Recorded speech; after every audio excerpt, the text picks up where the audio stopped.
ICAR ने किसानों के लिए 2 खास मशीनें विकसित की हैं, जिससे किसानों का बुआई का खर्च आधा होगा। इस मशीन के जरिए किसानों को कम लागत में मिलेगा ज्यादा उत्पादन। अब जानते हैं इन मशीनों में क्या कुछ और खास है। देखिए, एक ये दूसरी मशीन हमारे CIA द्वारा डेवलप की गई है। इसके जनक जो है डॉक्टर बालाजी हैं।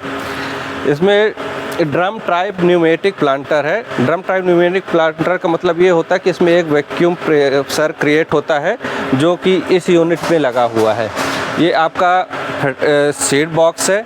इसमें से सीड आपका इस बॉक्स से होते हुए इस पाइप के जरिए यहाँ पे आता है और वैक्यूम के द्वारा इस ड्रम में इसमें सक होता है। ये जो छिद्र बने हुए दिख रहे हैं, यहाँ पे आपका सीड इनके साथ चिपक जाता है और उसके बाद जैसे ही वैक्यूम रिलीज होता है तो आपको ये सीड ट्यूब के माध्यम से ड्रॉप होता है और एक दाना ज़मीन के नीचे चला जाता है। तो ये काफ़ी प्रिसीजन मशीन है, प्रिसाइज्ड है। किसी भी छोटे से छोटे दाने को आप इससे सोइंग कर सकते हैं। धरती एग्रो को इसका लाइसेंस मिला हुआ है इसको डेवलप करने का। और इसी का एक और दूसरी मशीन है जो कि एक ये डिबलर है। तो ये किसी भी ये सीड बॉक्स है, इसमें वैक्यूम का इसमें भी रोल है। इसमें वैक्यूम के द्वारा फंसता है और यहाँ पे सीड ट्यूब लगी होती है। अभी प्रेजेंट टाइम में इस पर लगी नहीं हुई है। सीड ट्यूब के माध्यम से इसमें एक ड्रॉप होता है और ड्रॉप होने के बाद यह एक जंप करके एक सीड को ज़मीन में ड्रॉप करता है। तो इसमें यह है फ़ायदा कि आप किसी भी फील्ड में बिना प्लोइंग किए हुए, बिना रोटावेटर चलाए हुए आप किसी भी फील्ड में सोइंग कर सकते हो। तो ये भी एक कंजर्वेशन मशीन है। एग्रीकल्चर कंजर्वेशन मशीन के रूप में इसका उपयोग करते हैं।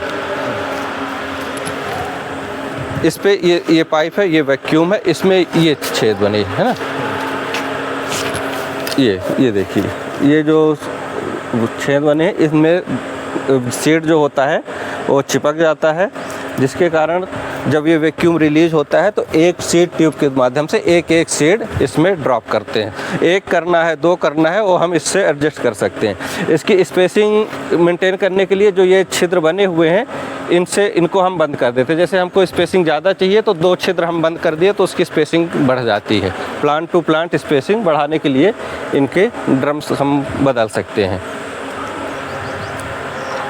इससे फ़ायदे होने का ये है कि सर, जैसे बहुत छोटे बीज जो होते हैं उनको बोने में हमारा सीड रेट ज़्यादा हो जाता है, तो कई बार हमको उसकी रोगिंग करनी पड़ती, फसल को निकालने पड़ते। पर इन मशीनों से हम जितना चाहते हैं, जितनी स्पेसिंग में चाहते हैं उतने ही बीज गिरा सकते हैं और उतनी स्पेसिंग मेंटेन कर सकते हैं। और दूसरी चीज़, जैसे कंजर्वेशन के बारे में बताया, कंजर्वेशन मशीन भी है ये एग्रीकल्चर कंजर्वेशन में। तो हमारा प्लोइंग जो हम प्राइमरी टिलेज करते हैं और सेकेंडरी टिलेज, ये दोनों ही बचाता है। तो 2 ऑपरेशन हमारे इस मशीन से कम होते हैं। इससे मतलब किसान की जो वो है क्रॉप कॉस्टिंग है, वो क्रॉप कॉस्टिंग कम हो जाती है, जिसको हम आगे चल के उसमें इकोनॉमी में कंसीडर कर सकते हैं। इकोनॉमी बेस्ट होगी किसानों की। फसल के लिए उपयोगी है ये रबी और खरीफ दोनों फसल के लिए उपयोगी है। केवल आपको वो चेंज करना रहता है, मतलब spacing, plant to plant spacing करना है तो उसके जो छिद्र हैं उसके 1 या 2 छिद्र को आपको ब्लॉक करना है।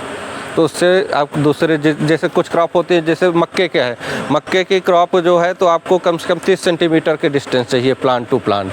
तो उसमें हम उस हिसाब से 2 या 3 छिद्र बंद करके उसको हम ला सकते हैं फंक्शनिंग में। ये मिलेट के लिए उपयोगी है? मिलेट के लिए भी है, हाँ। मिलेट के बहुत छोटे छोटे बीज होते हैं तो उसके लिए भी ये अपन कर सकते हैं दोनों को। सर का पसीना जब माथे को आता है वो किसान है जो अपने दम पर फसल को उगाता है।